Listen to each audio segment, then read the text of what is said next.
About to start. Okay, so welcome. Today I'm sitting here with Sahar. Sahar, you guys have heard me talk about in other videos. She is one of my favorite agents in the country. You guys know I'm a mortgage lender. Last year I worked with over 300 real estate agents. Sahar, above and beyond, was one of my favorites. So Sahar is one of the top agents in Houston. Thank you, Jennifer. Thank you for your warm introduction. I have tricked her into being on here. So last year, Sahar's closed over 70 houses, which is a lot because she's a solo agent. Can you explain to buyers the difference between a solo agent and a team? Okay, a solo agent, that means when you hire them, they're going to be working with you directly. There is no third person involved. They're going to be negotiating for you, writing contracts. They're going to be guiding you from step one to step Z, I say A to Z, through the whole process. Right. And the reason why I love that Sahar's a solo agent is because she's one of the best negotiators I've ever crossed. And it's always fun to watch her work. So, since we're talking about Houston today, what would you say to buyers? We're in 2023 now. What are you seeing in the market? Market in our area is still moving. Our average price point is about 400. Anything less than that is moving fast if it's priced properly to the market.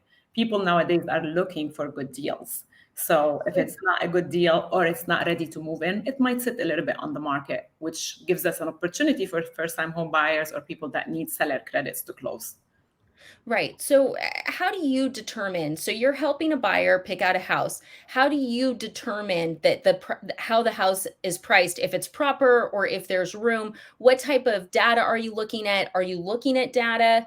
So I look at data first. If it's been listed over a week or 2 or 3 or 30 days, it tells me a lot, the whole story. I look at what's priced around it, and of course, what has sold in the last 30 days. We don't look at comps anymore over 60 days because it's outdated. Right. So the market's moving quick enough. Whereas if a listing agent is trying to, use those 2021 spring prices, they're priced out of the market. Absolutely. And that's why they're sitting on the market. And the person that's ahead of their game is seller agent and price it correctly, the house is moving. Right.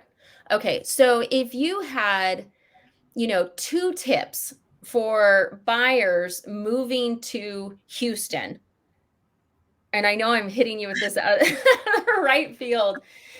I mean, because look, okay, so you guys don't know this, but Sahar deals with, my earbuds keep on coming out. She deals with a lot of people from around the country who are moving to Houston. That's a huge part of your business, is helping people relocate to Houston. So they're often coming from other states. So what do you think in terms of real estate, what they need to be prepared for when you're moving to Houston or Texas in general? So I think you should talk to a professional and interview the professional. Make sure that you research them very well. Oh, yeah. Look at data online. Data, we are in the information data age. So anything is available online. Google them. Go to their local MLS, see what have they worked in the past couple years in this market. What's their production level? Why?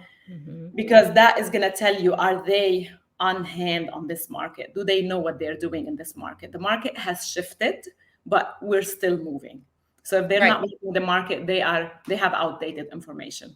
Well, and I'll see that with buyers sometimes, if we're in an area and they're not working with you, and they'll go, well, the agent said the market's so hot that we can't do X, Y, and Z. Whereas that may have been true a year ago, and the agents only sold one house in a year. They're not going to understand the intricacies of the market. So like, for instance, I know that you don't personally show every house, but you do the negotiating. So how do you set that up so that your clients, because a lot of people are probably going, okay, Jen loves Sahar. She's a killer negotiator. She does a lot of business, but she's a solo agent.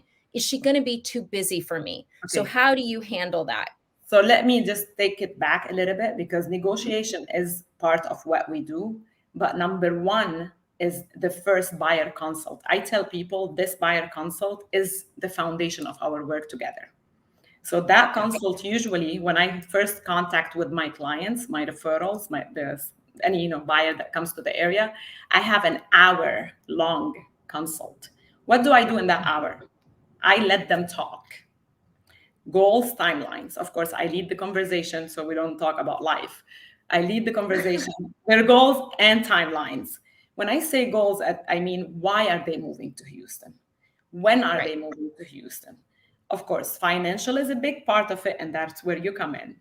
So we talk about all these things. If I see that the buyer is moving to Houston, they don't know anything about Houston, we keep it general, consent. Houston Mhm. is huge. You can drive 6 hours and you're still in Houston.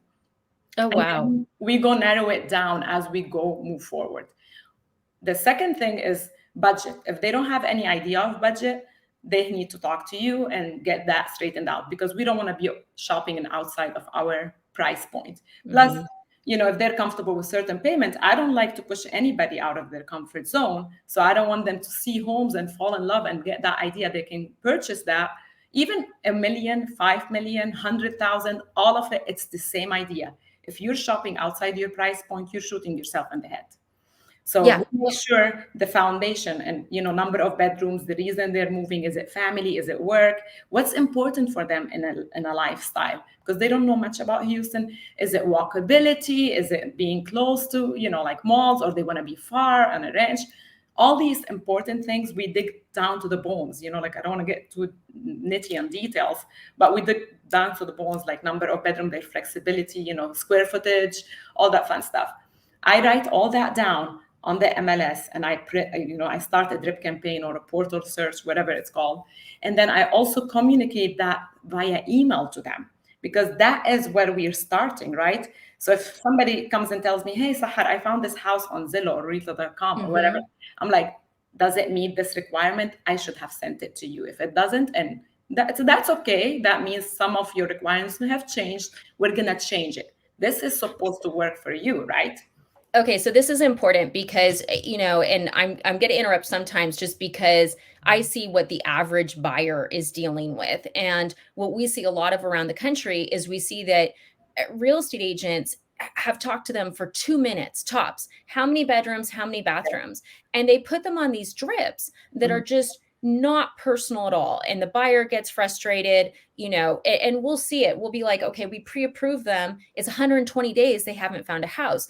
And it's because the real estate agent isn't investing that time up front to get to know them and to get to understand what their needs are. Because I have to imagine that someone who's looking for walkability versus somewhere for their kids, like a school area or some sort of HOA, those are different ballparks. So it's important for anyone watching this to understand, guys, you want an agent who's doing this big consult up front, because you don't need to waste your time on stuff that's never going to be what you want. And I Exactly. that happens a lot, Sahar. Like, you'd be surprised how many people just put people on a drip after 2 minutes. Yeah, no, I tell them, allow always an hour, because this is when I really dig down deep to your needs. And I get a lot of clients that have been working with an agent for a year, they didn't Mhm. like them, and then within 3 weeks I find them a house. Why? Yeah. Because I dig deep inside what Yep. is, the motivation about you moving here, and what's your lifestyle like.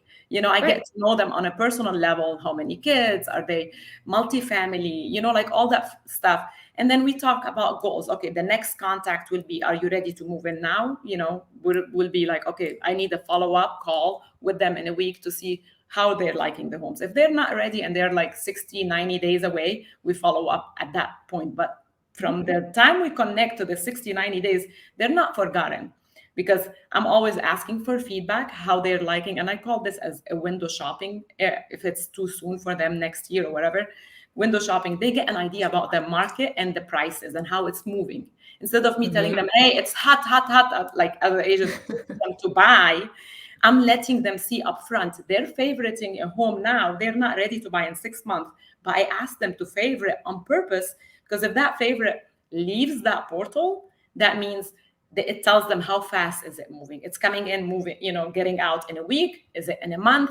That tells them how the market activity is. So I'm guiding them and I'm letting them see data.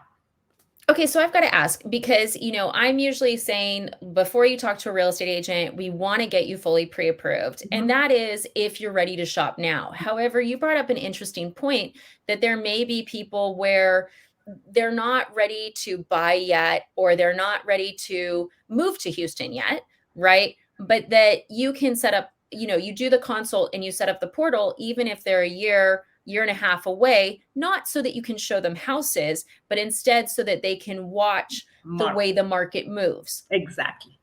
Okay. So you're totally fine with people calling you far out in advance. Absolutely. I'm always here to help. I'm not here to, I always tell people, we all make money because this is our profession, but I don't look at anybody that this is a contract that I'm going to execute. I've helped people just to get an idea about the market. They end up moving it to Austin or San Antonio.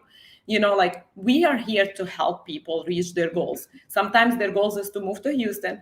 6 months later, they don't want to move to Houston. What? I'm going to afford, what I mean? Like you're here to help guide them. Is it Houston for you? Because you don't want to have buyer remorse at the end of the day. No, buyer remorse is the worst. So I have to ask you, what type of education do you do with clients to help? Okay, I know that you don't push people above what they're comfortable with, because I've personally never seen you do that. And that's a huge thing of buyer remorse. But what other type of education are you doing with people? Like if someone starts looking at a house that's totally against their core beliefs, what do you do? First of all, if they are in Houston itself and they're driving around and seeing it, I point out the things. Like, for example, there is a pole behind your house, electric pole. The resale of that is going to be low. They really love the house, and it fits all their needs. Any other agent can just call it a day, do a contract, and close. I'm always making them think ahead. We're not like, I will say here, Jennifer, I think that's why you like me. Anybody I'm helping as if it's for me. It's my home, it's my family, it's my daughter, it's my son, it's my mom, it's my dad. I take ownership in my clients' purchases or sales. Like I don't work with them as it's a deal for money. I take it as if it's for me, and that's how I guide them. At the end of the day, you remember the days when people were throwing money over like appraisal. They want to do full waiver appraisal. You never did it. I have never written anything with a full waiver appraisal in the whole COVID. I told my clients, if you want to write an appraisal, we'll do an appraisal gap, a partial, but we're not waiving completely an appraisal. It's against everything I believe in.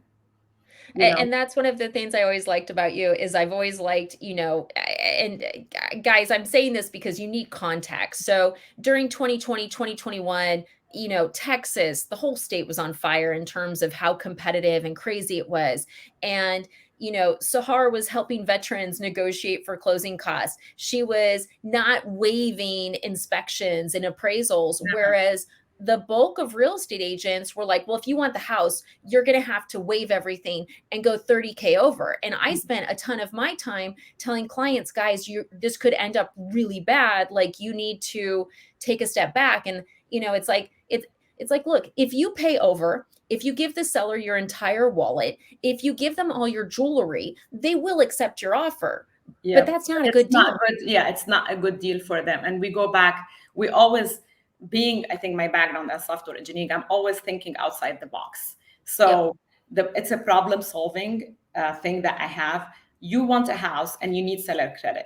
There is bidding wars everywhere. But guess what? There is homes we're still getting on the market that were not in bidding wars and sitting on the market instead of you looking. And I told all my buyers that needed seller credits during COVID, I'm like, you're looking at homes. We're not going to even go in person to a house that has been listed less than a week. Yeah. Because there was no chance during that period.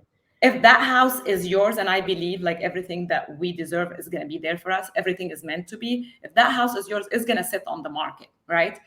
Or somebody else is going to put an offer, they're going to back out, the seller is going to bring it back. Something is going to happen, and God is going to put it in your place, like in your, on your path.